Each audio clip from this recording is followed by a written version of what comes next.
Hello guys, good morning. So, andito tayo sa mga garage ko. So, ipapakita ko lang sa inyo kung ano yung function ng this is a radiator fan. So, this is a radiator fan. Nagpalit ako ng radiator fan. Bakit ako nagpalit? Kasi napapansin ko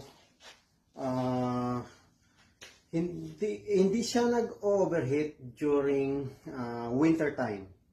Pero nag-overheat siya during summertime but not all the time. So, nag-overheat lang yung sasakyan pag umabot na yung temperature sa outside ng almost 30 degrees Celsius. So, nag-overheat na siya. So, sa unang ginawa ko sa sasakyan ko, pinalitan ko muna siya ng thermostat, pinalitan ko siya